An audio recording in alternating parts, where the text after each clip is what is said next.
बांग्लादेश के high commissioner से प्रधानमंत्री मोदी की मुलाकात। दिल्ली में दिनेश त्रिवेदी ने प्रधानमंत्री मोदी से मुलाकात की है। दोनों के बीच में कई अहम मुद्दों को लेकर चर्चा हुई है। मुलाकात की तस्वीरें भी सामने आई हैं। बांग्लादेश के हाई कमिश्नर हैं दिनेश त्रिवेदी, जिनसे प्रधानमंत्री मोदी की मुलाकात हुई है। दोनों के बीच में कई अहम मुद्दों को लेकर चर्चा भी हुई है। हाल ही में बांग्लादेश में उन्होंने तारिक रहमान से भी मुलाकात की थी और उन्हें ब्रिक्स के लिए आमंत्रित भी किया था।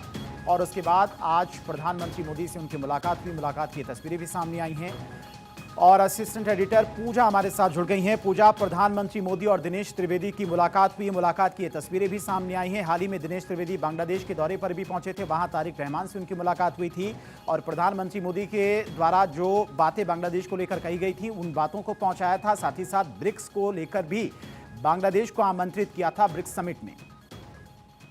अब देखिए, ये मुलाकात इसलिए बहुत ही खास है क्योंकि याद होगा जब बांग्लादेश की पूर्व पीएम की ओर से अपने देश को संबोधित किया गया था, उस दौरान में भी भारत ने अपना स्टैंड क्लियर किया था कि वहां पर हमारा इन्वॉल्वमेंट नहीं होगा। वो जो बात कर रही है वो कर रही हैं। और उसके बाद में आज ये मुलाकात होती है। भारत के बांग्लादेश में हाई कमिश्नर हैं दिनेश त्रिवेदी, वो प्रधानमंत्री मोदी से मुलाकात करते हैं। और सबसे बड़ी बात यह है कि बांग्लादेश में पीएम तारिक रहमान से पहले उनकी मुलाकात होती है और उसके बाद में वो प्रधानमंत्री मोदी से मुलाकात कर रहे हैं। तो इस बैठक को भारत और बांग्लादेश के रिश्तों को लेकर बहुत ही अहम माना जा रहा है। दूसरा ये कि शेख हसीना कह चुकी हैं कि वो अपने देश वापस लौटेंगी, चाहे उनको फांसी के फंदे पर क्यों न लटका दिया जाए।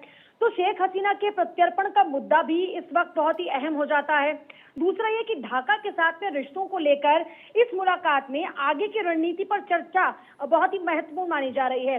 तो बांग्लादेश में भारत के उच्चायुक्त के रूप में कार्यभार संभालने वाले दिनेश त्रिवेदी, सबसे बड़ी बात है कि एक अनुभवी राजनेता और पूर्व केंद्रीय मंत्री हैं। पारंपरिक तौर पर इस पद पर करियर राजनयिकों की नियुक्ति होती रही, लेकिन इस बार एक वरिष्ठ राजनीतिक चेहरे को जिम्मेदारी देना अब यहाँ पर नई दिल्ली की गंभीर रणनीतिक सोच को भी दर्शाता है।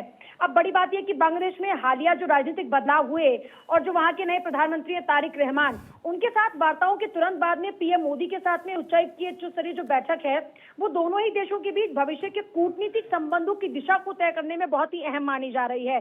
और सबसे इंपॉर्टेंट प्रत्यर्पण और सुरक्षा के मुद्दे को लेकर अब चर्चा इसमें मानी जा रही है। पूर्व प्रधानमंत्री शेख हसीना के क्योंकि प्रत्यर्पण से जुड़े कानूनी और जो कूटनीतिक पहलू है वो इस वक्त दोनों ही देशों के द्विपक्षीय संबंधों के केंद्र में है। और इसके अलावा भी देखिए, क्षेत्रीय सुरक्षा की बात करें, सीमा पार प्रबंधन की बात करें या द्विपक्षीय व्यापारिक हितों की बात करें, तो इसमें विस्तार से मंथन के संकेत मिल रहे हैं। अब बात आती है आगे की रणनीति की। तो इस मुलाकात का मुख्य उद्देश्य ढाका के साथ भारत के रिश्तों को नई मजबूती देना, आपसी विश्वास को बहाल करना और कूटनीतिक संवाद के जरिए क्षेत्रीय स्थिरता को सुनिश्चित करना माना जा रहा है।